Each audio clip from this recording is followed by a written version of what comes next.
Boa tarde a todos, todas e todes. Boa tarde, Charlão. Tudo bem contigo?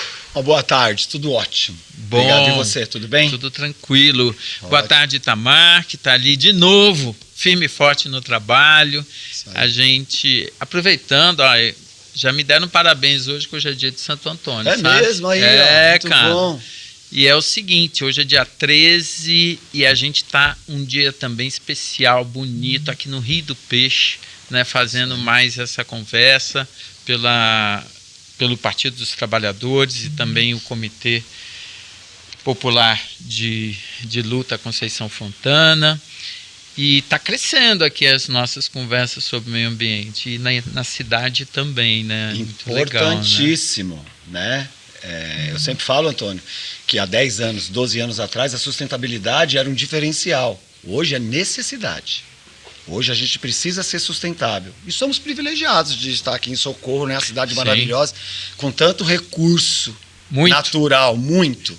Então nós temos que amplificar isso. Então eu agradeço pela oportunidade de estar vindo falar sobre meio ambiente e assuntos correlatos aí. Legal. Então vamos lá. Queria que você se apresentasse e você contasse um pouquinho como é que essa questão do meio ambiente chega na tua vida. Perfeito.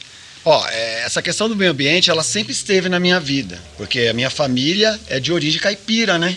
A gente fala que quem é do interior é caipira. Apesar de ser um ex-paulistano, eu costumo dizer que eu sou ex-paulistano, depois que eu mudei aqui para Socorro, já vai fazer 11 anos agora em dezembro, tudo mudou na minha vida. Porém, eu não jogo um papel no lixo direcionando na reciclagem sem pensar na minha mãe. Dona Florinda, grande beijo para você, meu amor. Ela, desde muito pequenos, ela sempre ensinou a gente. Banhos curtos, economizar água. Na época que nem se falava muito sobre isso. Escovar o dente no copo. A gente escovava o dente com um copinho d'água. Deixava a torneira lá caindo. Isso, né? Banhos rápidos. Vai lavar a moto? Pega um balde. Você entende? Tem tudo isso envolvido pra gente. Então, minha mãe sempre traz. E a gente sempre teve sítio. Então, o respeito com o lance da árvore, essa relação com a fauna, ela sempre foi muito forte, ok? E não por ventura, não por acaso, o que aconteceu? Vim trabalhar com turismo de aventura, cara. E aí as coisas tomaram uma outra proporção.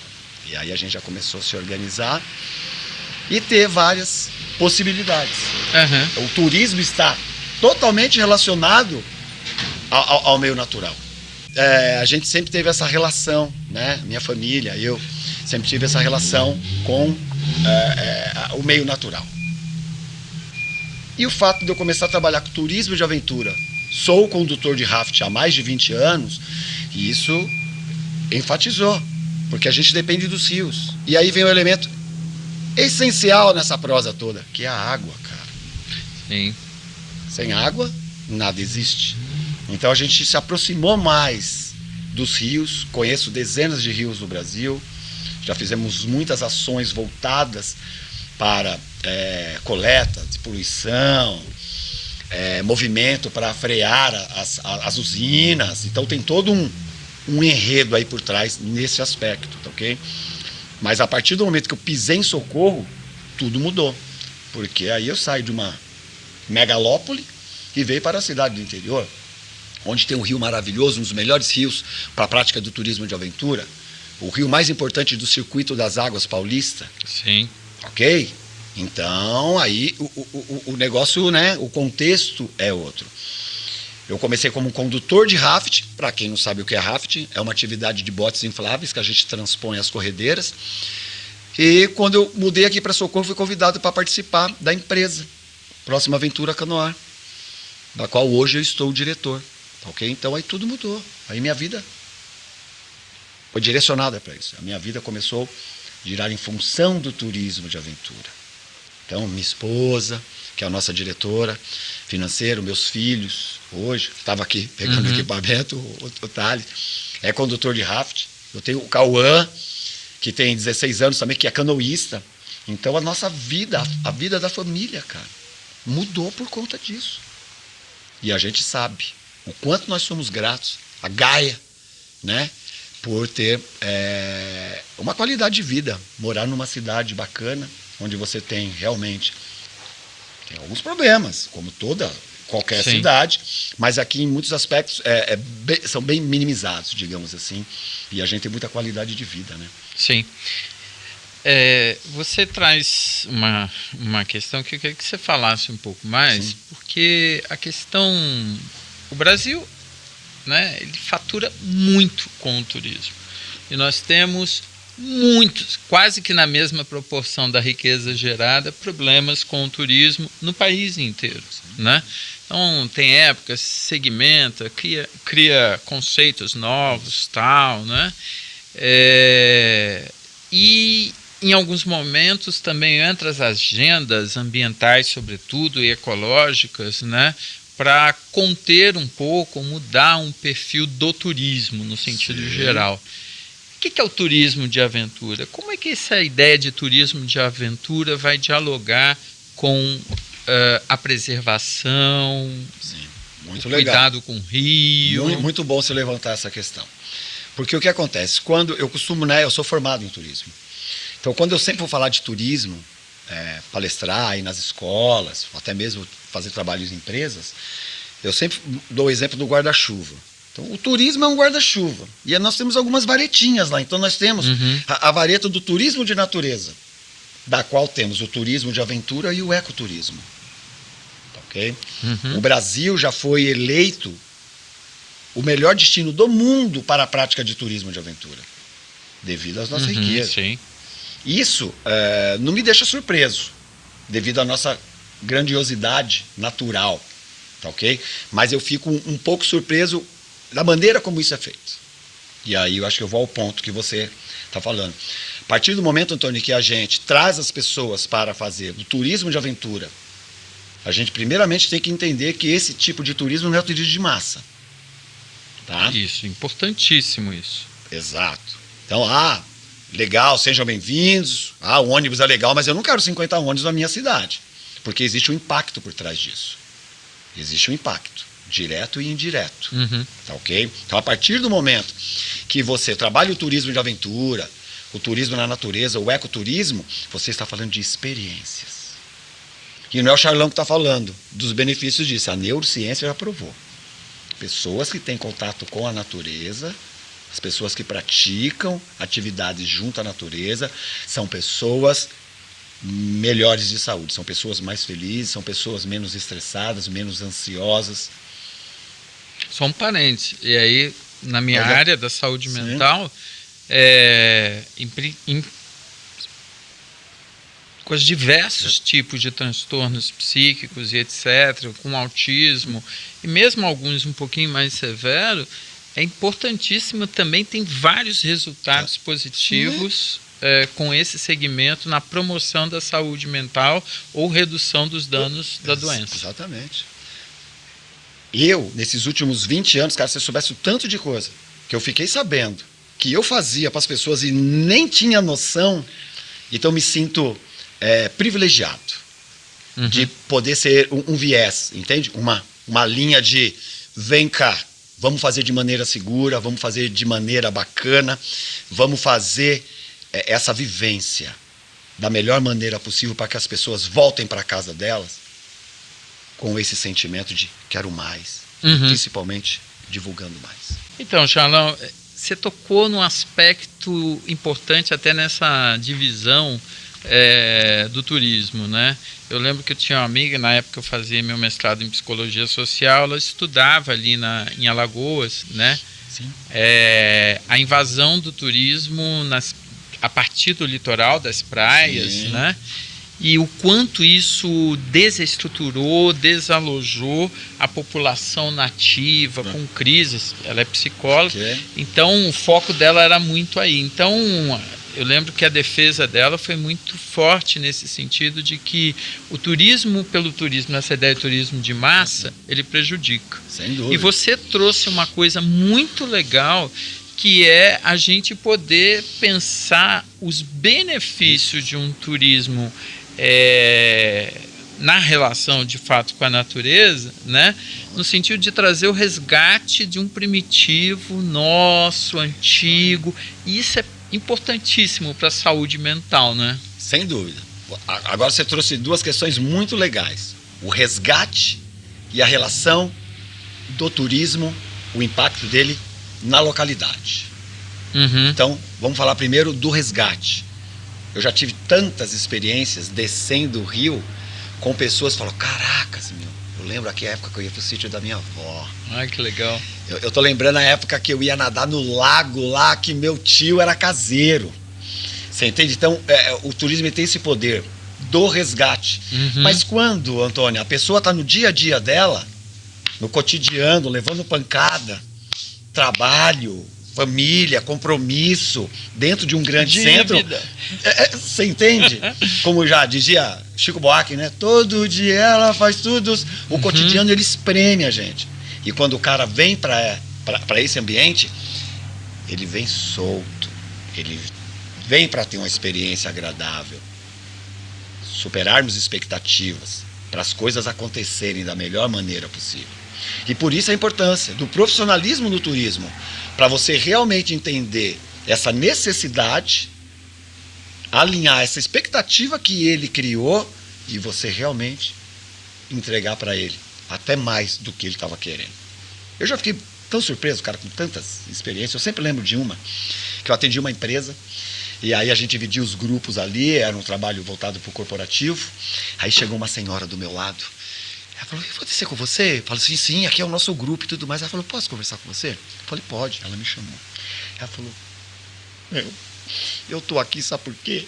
Eu falei, não, porque eu entrei na empresa faz 15 dias. Olha, quando falaram que era para sair da empresa, eu já fiquei meio contente, mas depois que eu fiquei sabendo que é para descer nesse barquinho aqui, eu já trouxe, nossa, eu tô aqui, que olha como que eu tava. E ela tava tensa. Não vou lembrar o nome dela, eu cheguei para ela, minha senhora, vem cá. Você fica tranquilo, que vai ser uma experiência maravilhosa para você. Você vai do meu lado, você não vai cair. Se for o caso, na hora da corredeira, você fecha o olho, baixa a cabeça, você vai do meu ladinho, você não precisa falar para ninguém, você vai segurar na minha perna ali. E nós vamos tranquilo. A hora que eu bater no seu capacete, você volta, faz de conta que nada aconteceu. Fizemos a descida, aplicamos as dinâmicas, foi tudo maravilhoso. Cara, quando eu voltei, essa mulher me deu um abraço, Antônio. Olha, eu lembro disso, eu fico emocionado, porque ela me deu um abraço e falou, cara, eu nunca mais vou esquecer de você. Porque você me trouxe tanta segurança, você me trouxe... E foi muito bom também, eu não imaginava que era desse jeito, eu imaginava que era uma outra coisa. Vou ser sincero, meu coração está saindo pela boca. Então, às vezes, as pessoas, elas entram num ambiente que elas ficam muito ansiosas. E elas deixam essa ansiedade tomar conta delas. Elas entram numa situação de medo. Porque a ansiedade, Antônio, e o medo, eles estão aqui dentro da gente. Eu sou um deles. Mas, exato, e compreende, assim como você que está vendo aí, mas compreende a gente saber trabalhar isso na hora certa. Eu também fico ansioso com algumas coisas, projetos, apresentações, tudo mais, mas aí a gente tem que saber trabalhar isso. Ok? Então, essa parte da experiência, ela faz a diferença e a gente precisa sempre olhar. O turismo de aventura, o ecoturismo, ele não pode ser olhado pelo lado da massificação. Temos que trabalhar os destinos turísticos, eles têm que ter um olhar muito mais afinado no aspecto de capacidade de carga, de demanda. Porque às vezes o empresário ele fica assim, nossa, eu atendi esse mês 300, mês que vem eu quero atender 330, o mês que vem eu quero atender 500 caras, isso é, na minha opinião, tá? Isso é muito pessoal. Mas a gente tem um time muito forte no Brasil que defende isso. Menos é mais. E aí você fica voltado para a parte de quantidade, turismo é qualidade. E a sustentabilidade? Onde entra a sustentabilidade? E onde entra o respeito ao morador? É importante a gente deixar claro, turismo bom para o turista é turismo bom para o morador, para o local. Porque não adianta. Igual a gente já teve várias situações. Se você jogar na internet, você vai ver o caso de Madrid, Barcelona, que lá eles já usam o termo de turismofobia. Que é os caras fazendo manifestos para que não tenha turismo. Opa! Cara, eu estou falando de um segmento. Nós estamos falando de um segmento que movimenta mais de 50 serviços diretos e indiretos. Existe uma tônica econômica aí, mas também existe uma contrapartida. Temos que bater na sustentabilidade, isso é fundamental. Você, pensando na cidade como um todo, os diferentes atores sociais, etc., existe essa clareza, desde pensar a população e os principais atores, né, do cenário político, econômico? Existe. O pessoal já sabe. O trabalho do turismo aqui, Antônio, ele é muito forte aqui em Socorro.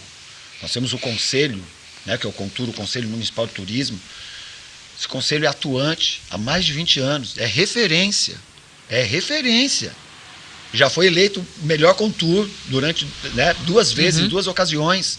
Então, é um trabalho voluntário, é um trabalho sério, que dá diretrizes. A gente já sabe o que precisa ser feito. Lógico, a iniciativa privada, ela tem algumas facilidades, cara. Ela tem a facilidade na mobilidade que, às vezes, o poder público não consegue. Por isso a importância das PPPs. As parcerias público-privadas, cara, elas são fundamentais para que a gente possa andar com isso. Então as pessoas sabem dessa importância. Alguns não dão a devida importância. E alguns encontram dificuldade para poder fazer isso acontecer da melhor maneira possível. Mas a gente tem a ciência de onde nós queremos chegar. Porque eu sempre falo, né? Eu sou conselheiro. Eu sempre falo, pessoal, nós temos que ter os planos muito claros e os objetivos muito bem traçados. Porque as gestões públicas, elas mudam a 4 anos. E a gente também não pode ficar mudando de plano a cada 4 anos. Alguns planos, eles são mais duradouros. São planos maiores, que vão realmente ditar um ritmo a longo prazo. Existem alguns planos que eles são mais curtos, que você consegue gastar menos energia e trazer melhores resultados. Entendeu? Então, por isso, divulgação do turismo, saber o que a população pensa, ouvir é importantíssimo, não é colocar a goela abaixo. A gente teve situação aqui, por exemplo, nós estamos no Rio do Peixe, uma área rural. Nós tivemos situação aqui com moradores que o turismo estava afetando diretamente. Movimentação off-road na frente do sítio caro. O cara sempre morou aqui, nunca teve problema nenhum e de repente de uma hora para outra começou a passar veículo off-road na frente. Não estamos falando de um veículo, nós estamos falando de 4, 5 veículos passando 4, 5 vezes. Sei bem o que é isso lá no oratório. Exato. E aí, pessoal, estamos fazendo, morador reclamou, vamos lá ouvir o morador? Então vamos fazer diferente, vamos mudar a rota, vamos passar menos vezes, vamos diminuir a capacidade de carga. Vamos deixar de atender menos e vamos cobrar um pouquinho mais para a gente poder se organizar e tudo mais. Então isso é muito importante. A gente deixar claro que esse impacto pode ser e deve ser minimizado. Perfeito. Charlão, olha, quanta coisa você está trazendo dessa integração do turismo de aventura com os anseios, os desejos e a história local também da população. E você também fala assim, olha, mas tem situações que é isso, né? O direito das pessoas são esquecidos ou não se escutam as pessoas, né?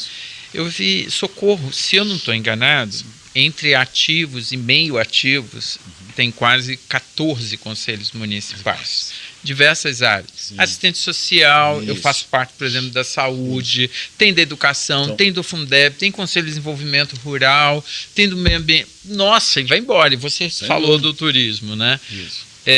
Você está no Conselho do Turismo e também do meio ambiente, exatamente, certo? Exatamente. Conta um pouco para a gente, traz aí um pouco para a gente, porque a população mesmo desconhece a importância desses conselhos, cara. Cara, isso... Se é público, se não é... Tá aí, muito legal essa sua abordagem, porque realmente, de modo geral, as pessoas, a população desconhece a importância dos conselhos. Eles não entendem a importância de você ser partícipe do conselho, você realmente se doar para entender o que está acontecendo e, a partir do entendimento, se posicionar. Porque é muito fácil, às vezes, você ficar, né, falando coisa que não tem nada a ver.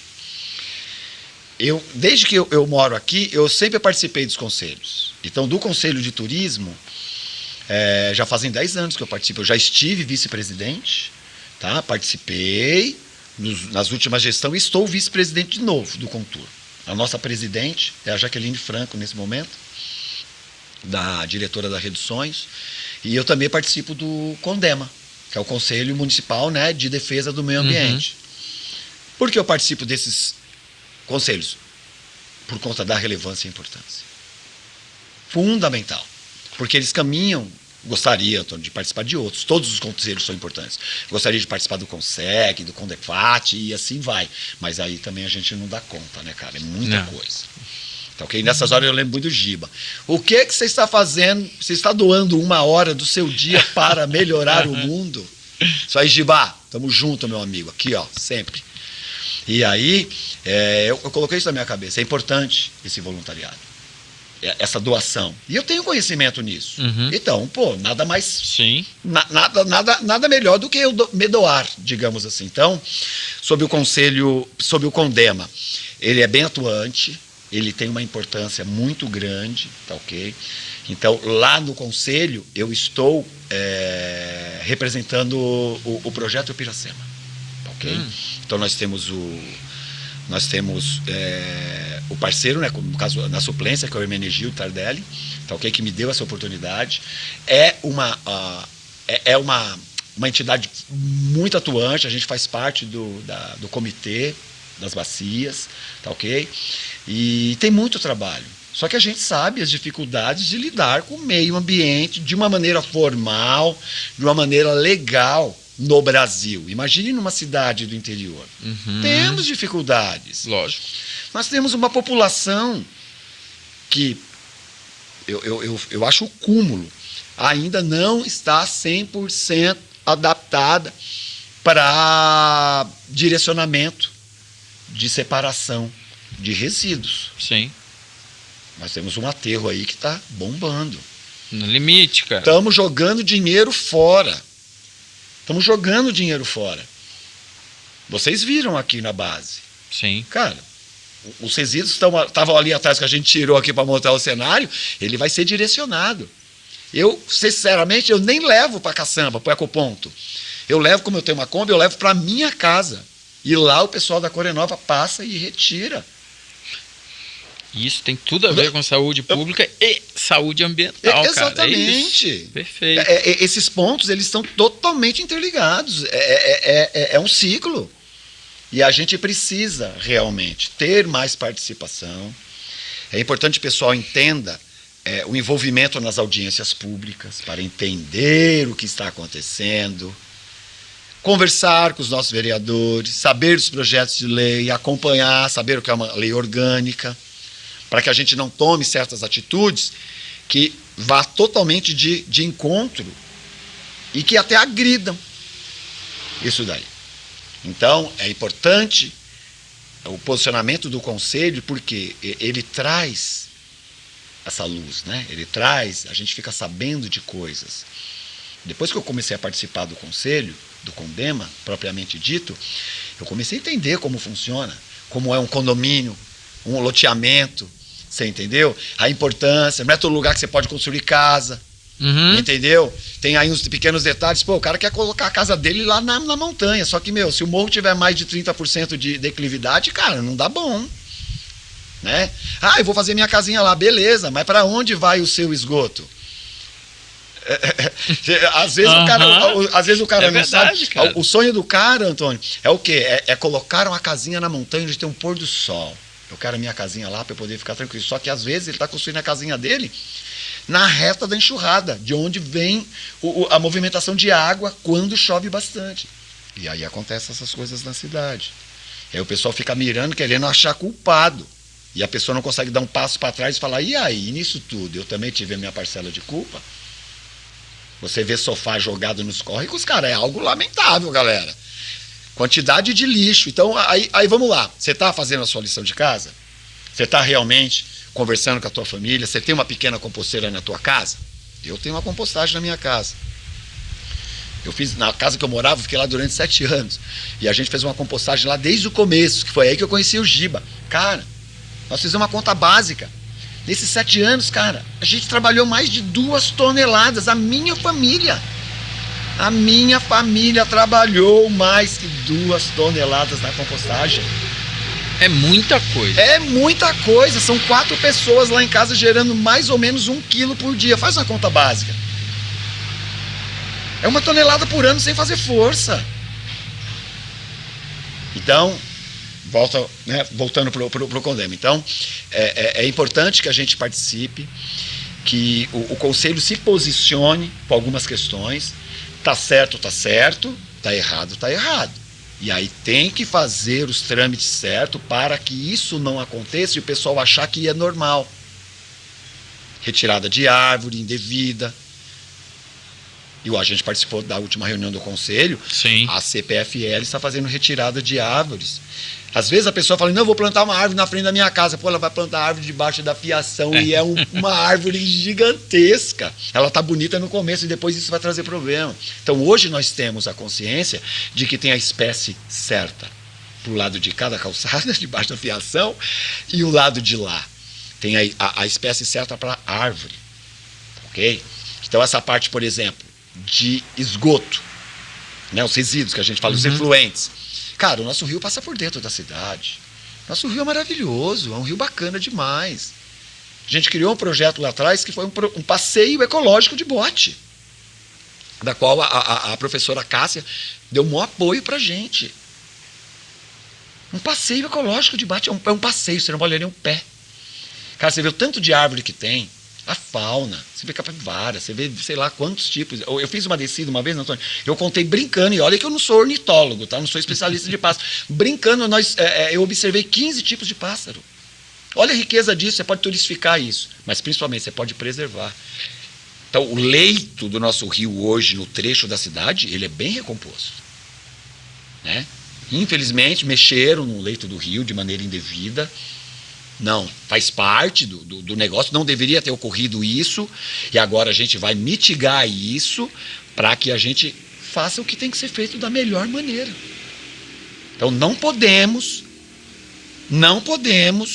agredir a natureza de maneira drástica ou de maneira impensada. Charlão, a gente está falando dos conselhos e essa, né, tem pessoas que, quem está lá no conselho recebe dinheiro e tal. Não, é tudo trabalho voluntário. Sim. Eventualmente pode ter algum que eu não conheço, mas que receba alguma coisa. Mas no mais é trabalho voluntário das pessoas, né, que você falou. É uma dedicação. É 1 hora lá do... E às vezes mais. Que o Giba fala. E às vezes, desculpe te interromper, mas às vezes é 1 hora lá. E o que acontece depois? Nossa. E o desenrolar? Tem a tarefinha de casa. Sim. Tem sempre uma tarefinha de casa. E para cada área vai se tornando mais, às vezes muito mais complicado. Saúde, assistência, educação, mesmo meio ambiente. Uma quantidade de legislação que você tem que estudar, enfim. Exatamente. E os conselhos participam, os representantes, às vezes diretamente na saúde, os usuários, por exemplo, os trabalhadores, gestores, né? E no Conselho do Meio Ambiente participa, sobretudo, o movimento social mais organizado, como as ONGs, isso. As organizações não governamentais. Sim. E isso é uma coisa importante também de se falar, porque essa é uma discussão, a questão desde a educação ambiental, né? Conferências internacionais na década de 70, educação ambiental a gente teve a Alma Ata, depois a gente vai ter a Rio 92, e a Rio 92 trouxe um destaque para o Brasil no sentido de muitas ONGs sérias, com trabalhos sérios, né, e comprometidas de fato com a preservação ecológica e do meio ambiente, e que, óbvio, depois vão se fragilizando. Aí nós temos a nossa caminhada histórica aqui, política, sim, né? Isso. Como é que você...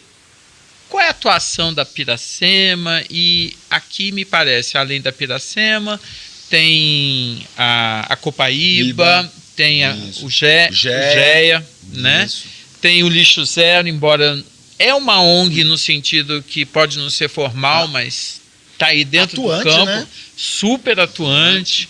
Como é que... E a Piracema? Temos também a Parcel. A Parcel é da professora Cássia.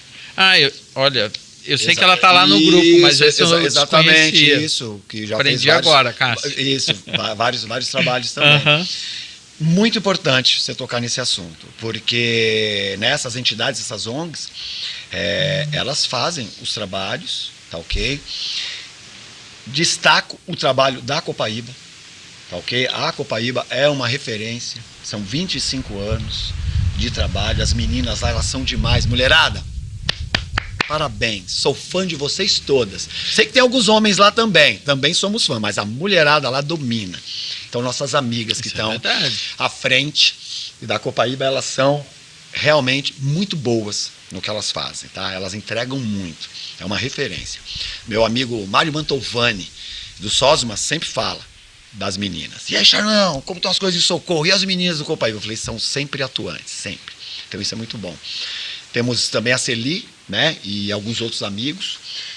Dentro do GEA, se eu não me engano, o Lomônico também. Lomônico, tá, Guilherme. Isso, exatamente, essa galera. São ONGs que chegaram, que eu cheguei aqui, eles já tinham trabalhos reconhecidos, trabalhos fortalecidos, né? E é sempre bom a gente reforçar o trabalho dessas pessoas que se doam, que se dedicam na causa ambiental, tá ok?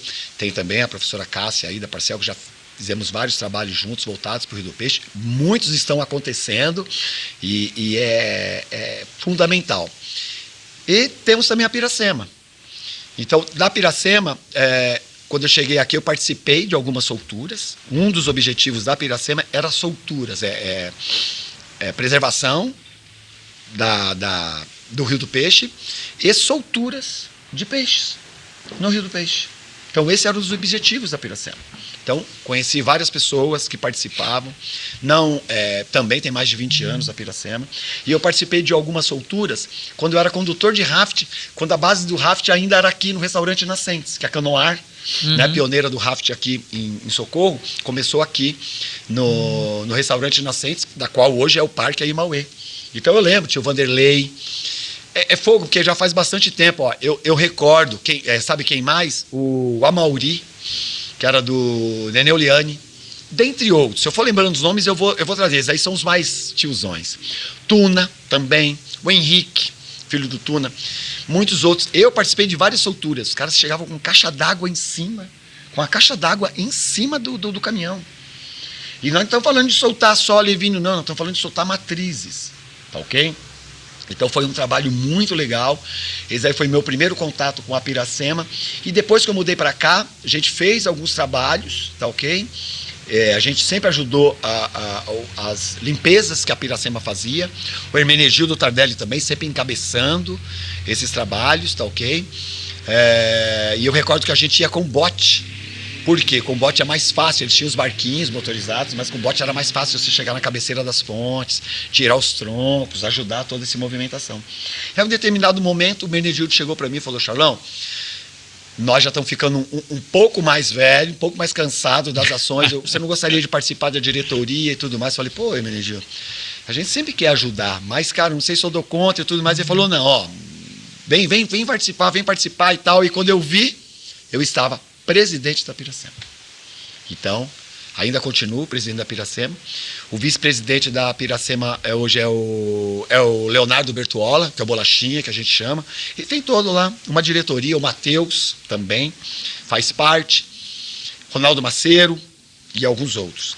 Só que naquela época, a formação dessa diretoria ela era muito... Só para vocês terem uma ideia, nós temos 2 vice-presidentes. Eram 2 tesoureiros. Então, cara, 12 ou 13 participantes.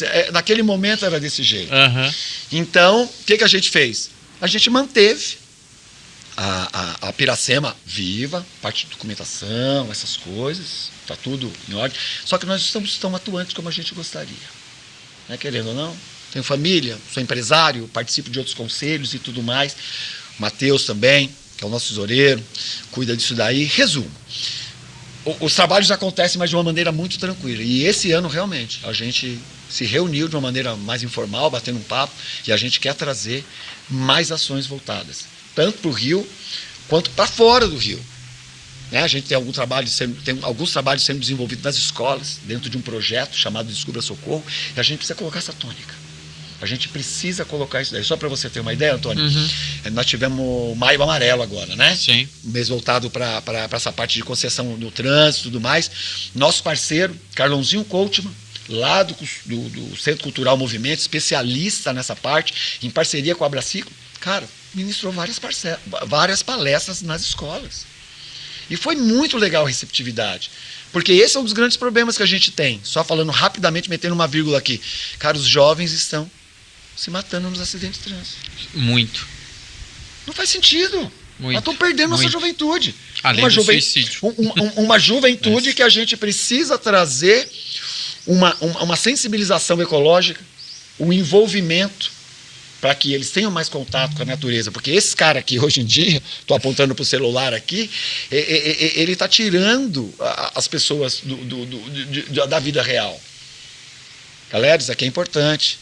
É uma ferramenta, ajuda, mas se você não tiver um discernimento quanto ao uso dela, vai te trazer muito problema. Então, qual a nossa proposta para esse ano? A gente realmente fazer ações mais pontuais, tá ok? Em loco, no Rio do Peixe, a fim de melhorar, trazer esse monitoramento, trazer a população envolvida nessas ações e também participar de alguns eventos voltados para que as pessoas entendam a importância dessas entidades ambientalistas que nós temos na cidade de Socorro. A gente tem uma palavra, né? Acho que dos anos 90 e tal, e hoje também, né? Nos anos 90 era mais desconhecida, que era desenvolvimento sustentável, sustentabilidade. Eu lembro que eu cheguei a dar aula dessa disciplina para gestores, né, de sustentabilidade e tal. E o interessante é que com toda a evolução no âmbito das políticas públicas, né, em que esse tema vai chegando, né, no conjunto das políticas públicas, parece que o planeta está insustentável, ou melhor, nós tornamos o planeta insustentável para a gente e para a natureza. Como é que você hoje vê essa questão da sustentabilidade? O que é hoje a questão da sustentabilidade? Antônio, eu sou um cara otimista. Eu acredito no ser humano ainda.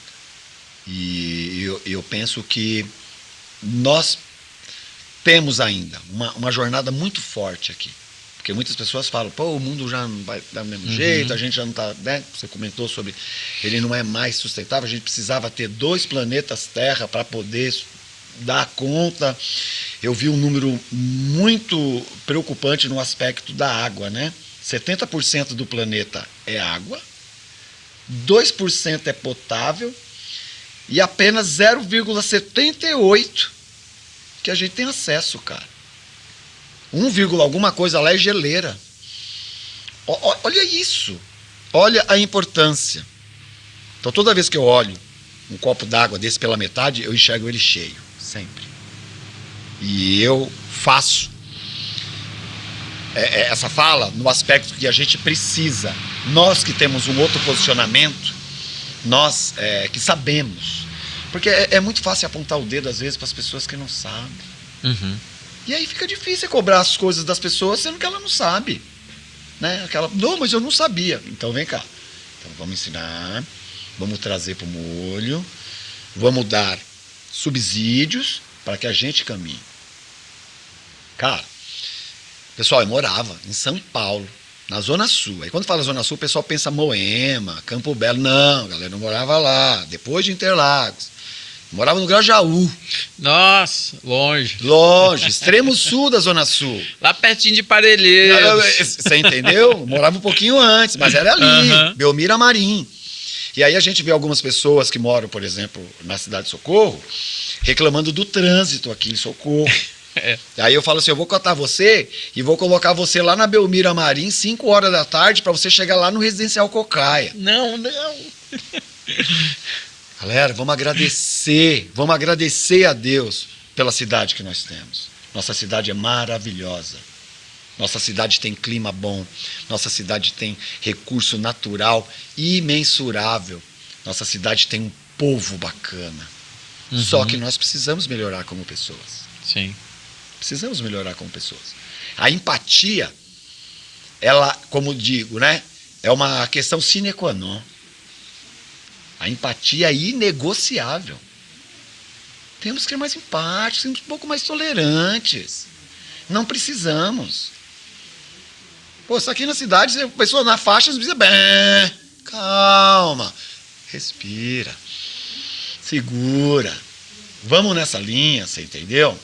Então, a partir do momento que a gente melhora as pessoas, o meio ambiente fica melhor. Sim. Tudo fica mais agradável. E aí a gente tem que bater na sustentabilidade. As pessoas têm a obrigação de cuidar dos resíduos delas. Ah, que legal, eu compro a minha TV 50 polegadas, não tem problema, é LCD. Só que aquela caixa de papelão e aquele monte de isopor que vem dentro e o plástico bolha, a responsabilidade é minha. Eu não posso simplesmente jogar para o lado de fora do meu muro e deixar lá. E ainda vou colocar do lado do dia que a reciclagem passa, que não passa, né? Aí fica ali, aí choveu, riu. Um papelzinho de bala que a gente tem, que eu falo com as crianças. Sabia que esse papel de bala que você jogou no pátio da escola, ele vai escoar para o rio e o peixinho vai ver? Lá, pensando que é uma comidinha e você vai agredir? Então as pessoas não têm esse conhecimento. Então a gente precisa bater mais forte. Esse ano nós vamos fazer 195 anos. 195 anos agora em agosto. Em 2029, a Cidade de Socorro vai fazer 200 anos. E nós temos um projeto aqui na cidade chamado Socorro 2029. Quando a gente começou isso, foi lá em 2019. Galera, 5 anos passaram assim. Temos muitas coisas lá, inclusive, nós tivemos uma consultoria de uma pessoa que veio, tá ok? Essa pessoa veio, que é o nosso amigo Garrido, ele veio para fazer um levantamento. E nós temos muitos pontos positivos dentro desse relatório sustentável. Pontos positivos muito bons. Só que nós temos uma lição de casa. E se passaram 5 anos, cara, e a gente precisa até se movimentar mais, como conselhos. Então, o Conselho de Turismo tem que estar aí, o Condema tem que estar aí, o Conseg tem que estar aí, o Conselho de Saúde tem que estar aí, tem que estar todo mundo junto. Porque envolve muitos aspectos. E a gente precisa mitigar muitas situações, precisamos jogar luz em outras. Precisamos fazer a galera pro molho, o pessoal precisa ver que temos resultados bons. Então a Cidade de Socorro, volto a dizer, Cidade de Socorro é uma cidade muito boa. Eu lembro sempre do meu amigo Elvis. Meu amigo Elvis fala, Charlão, Socorro é alto nível. Ele já morou em vários lugares do mundo, hein? Ele já morou nos Estados Unidos, já morou na Europa. Ele falou, Cidade de Socorro é alto nível. Cidade maravilhosa. Então, às vezes uma pessoa de fora precisa falar isso pra você, pra que você entenda, cara. E a gente não. Nós temos que ir pra cima dos nossos jovens. Nós temos que dizer pra eles que as oportunidades estão aqui. Não faz sentido um jovem colocar na cabeça que ele tem que ir pra São Paulo pra ganhar a vida. E aí quando eu vou fazer minhas palestras, eu costumo dizer palestra, mas é um bate-papo. Eu sou muito tranquilo quanto a isso. Eu sou provocativo também quando eu falo com jovens. Tá? Eu aprendi a ouvir os jovens. E eu falo para eles, galera, a gente estuda, a gente cresce, a gente se profissionaliza, a gente ganha dinheiro para ter qualidade de vida. Beleza? Beleza. Só que nós já temos qualidade de vida. O que você vai fazer em São Paulo? Eu vim de lá, cara. Você vai virar estatística em São Paulo? Tá tudo aqui. Tá debaixo do teu pé. É como diz aquele conto, né? É o cara passando fome, sentado em cima do saco de feijão. Exato. Não faz muito sentido. Então, eu sempre trago essas tônicas para que a gente realmente faça a nossa lição de casa. Precisamos cuidar não só dos nossos jovens, nós temos que cuidar dos nossos adultos e temos que cuidar dos nossos velhinhos também.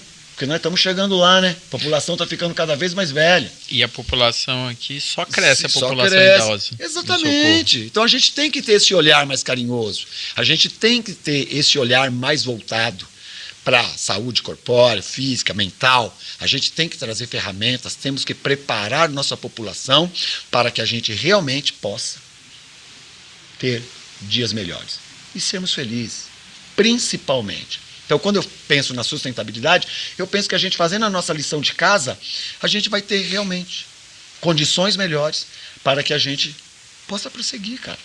A gente sabe, a vida não é fácil, então. Não. Não adianta. A vida não é fácil. Nós estamos falando de todas as esferas, galera. Nós estamos falando quem tem muita grana, quem tem mais ou menos grana e quem tem pouca grana. E aquele que não tem grana. Então, para esse daí, né, que fica em situações vulneráveis, para ele é mais difícil ainda. Mas a vida é muito difícil. Então, a gente tem que estar sempre olhando para o ser humano. A gente tem que estar sempre aguçando esse lado da empatia. A gente tem que realmente focar nessa parte e se doar. Né? A gente tem que se doar, tem que fazer trabalhos voluntários quando tem. Por exemplo, fiquei tão contente de participar da festa da Marechal. Olha que festa bonita, cara. Olha que festa bonita. Tá ok? Olha o tanto de gente se doando, várias entidades lá, entendeu? Então, fico muito contente em saber que na Cidade de Socorro nós temos uma pegada legal, mas temos que melhorar. E aí eu queria te pedir que você pudesse fazer as suas considerações finais. E também, se pudesse aí trazer um pouco a situação do Rio do Peixe hoje na tua perspectiva. Sim. Como é que está o Rio do Peixe? Sim. Ó, de modo geral, o nosso rio está bom. De modo geral. Mas nós temos algumas particularidades que a gente precisa realmente trazer um pouco mais de atenção. Tônio, como eu disse para você, eu mudei para cá, né, vai fazer 11 anos agora. Eu mudei para cá no dia 17 de dezembro de 2013. Tá ok? E nós tivemos uma crise hídrica logo em 2014, cara. Imagine só, eu saindo de São Paulo, com o objetivo de trabalhar com raft no Rio do Peixe e chego aqui... Cadê a água? Cadê a água, cara? Cadê a água, né? Então, olha para você ver, aquele ali foi o primeiro sinal. Foi o primeiro sinal. Entendeu? O pessoal aqui na Cidade de Socorro nunca tinha visto o que eles viram. Realmente, o rio baixou muito. O rio baixou muito. Então, isso aí foi um alerta. Então, mas é assim mesmo, é o mundo, isso é cíclico? Não. De lá para cá, o rio realmente vem tendo menos nível. Então, alguns fatores. Sim. Tá ok? Então, a gente sabe, a mata ciliar, de modo geral, vou me ater ao trecho que a gente faz atividade raft, tá? Se a gente for olhar a mata, se a gente for fazer um painel aí, vamos fazer um gráfico. Há 15 anos atrás, tinha menos árvore na margem do rio do que tem hoje. Se a gente voltar esse gráfico lá para 60, 70 anos atrás, tinha menos árvore na região de Socorro e na região do Rio do Peixe do que agora. Porque naquele momento, a cultura do café. Uhum. Era café, cara. Eu converso com algumas pessoas, deu para perceber que eu gosto de conversar, né? As pessoas falam, não, isso aqui era só café, cara. Uma árvore ou outra. Então você pega algumas árvores espalhadinhas aí, que são centenárias, mas a maioria já não fazem parte da floresta original. Então era pé de café até a margem do rio. Ok? E aí o rio vem, e aí você tem uma série de fatores. Aí você tem a supressão da mata ciliar. Tá ok? Então, você já dá uma ativada no processo de assoreamento. Ok? Você vê as culturas, topo de morro. O agronegócio é importante? Com certeza. Mas tem que ter um olhar mais delicado, sustentável para os negócios, para o agronegócio, para as lavouras. Nosso esquema ainda é familiar, beleza. Pequenas lavouras. Mas aí você também vai fazer a supressão do topo de montanha. Olha a importância dos topos de montanha. Né? A aguinha, época da chuva, o que está acontecendo?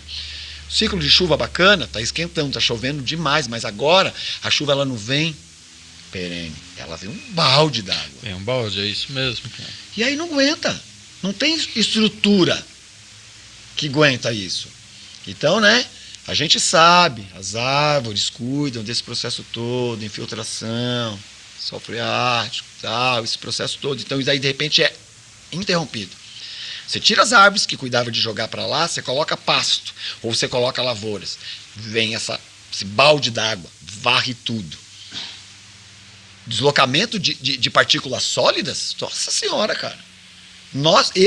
Galera, eu desço o rio ainda, principalmente quando tá cheio. A gente vê a densidade da água. É diferente, os meninos brincam, que eles falam que o rio fica meio todinho. E é diferente você guiar o rio nessa época do ano, em que não tem partícula sólida, porque né, chove menos, então o processo de decantação ele funciona muito bem. Na época que você pega uma chuva torrencial a noite toda, em que você vê o rio bombando aí, é diferente, fica pesado. É diferente. Existe uma diferença na dinâmica do bote, só para vocês terem uma ideia. Então, o que acontece? Então, o rio é um rio ainda que tem uma qualidade, ele é saudável, tá ok? Mas a gente precisa tomar cuidado. Infelizmente, o rio do peixe, ele é um rio que ele é formado no estado de São Paulo. Mas são 2 rios mineiros, né? E eu faço assim porque nós estamos aqui para o sul de Minas. O rio que vem de Bueno Brandão e outro que vem de Munhoz. Eles se juntam e eles formam o Rio do Peixe já, em terras paulistas. Perfeito? Uhum. E aí o que acontece? Infelizmente, Minas Gerais não é um estado muito bom quanto à referência de sustentabilidade, né? Sim. Os maiores desastres ecológicos que nós tivemos, infelizmente, levaram muitas vidas e deixaram uma marca que vai ser difícil de apagar, aconteceu em Minas Gerais. Então, a gente sabe que está vindo resíduo de Minas Gerais para cá. Então, as entidades ambientalistas da cidade já se posicionaram quanto a isso, a prefeitura também já se posicionou, o Ministério Público, fizemos o que tinha que fazer, falamos com toda a promotoria da região, isso daqui já foi, a CETESB já foi oficiada aqui em São Paulo, e, se eu não me engano, Sudene, em Minas Gerais é outro órgão, só que Minas é muito grande, é dividido. Então, a região que compete a essas cidades foram todas oficiadas. E aí agora o negócio já está numa esfera grande. Beleza. Parte legal a gente tem que aguardar. Agora a gente precisa fazer a nossa lição de casa.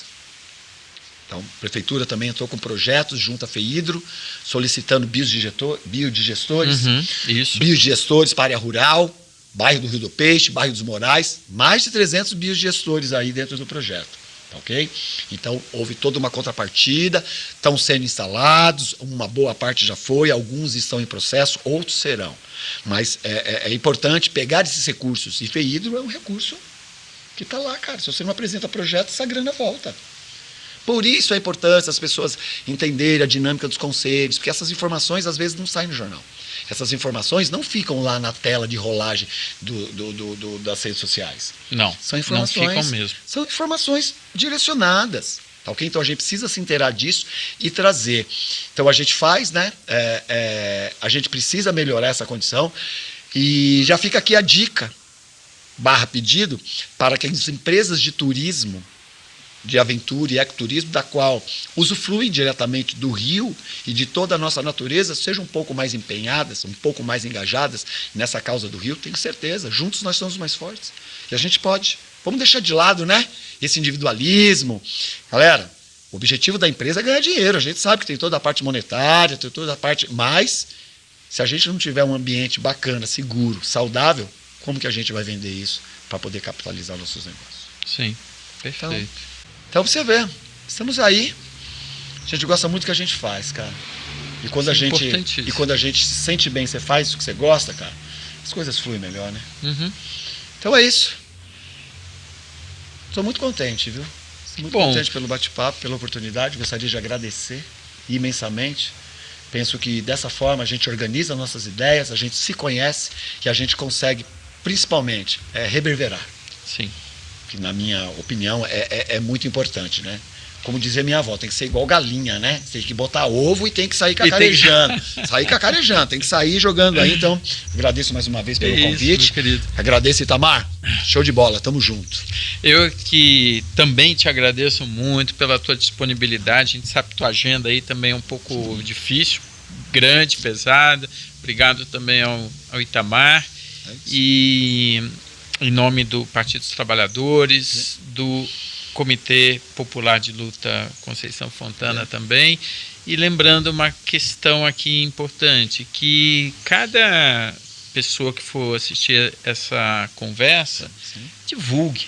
Né? Eu acho que a gente tem que fazer chegar em mais gente, porque tem muita coisa que, né, cada um aqui de todas as entrevistas estão trazendo de ideias, de reflexões, de propostas e principalmente do seu trabalho, porque o povo também diz assim, mas aqui ninguém não faz nada. Não, faz sim. Sem dúvida. Acho que isso é importante. E aí, já que você falou de trabalho, vamos aproveitar aqui. Quiser saber um pouco mais sobre o trabalho que a gente desenvolve no turismo, quiser acessar lá o nosso site, proximaventura.com.br. Estamos aí nas redes sociais, sempre com um A só, tudo junto, Próxima Aventura. Ok? E é isso. Estamos aí, galera. Valeu. Obrigadão, viu? Até a próxima. Obrigado. Até. Tchau.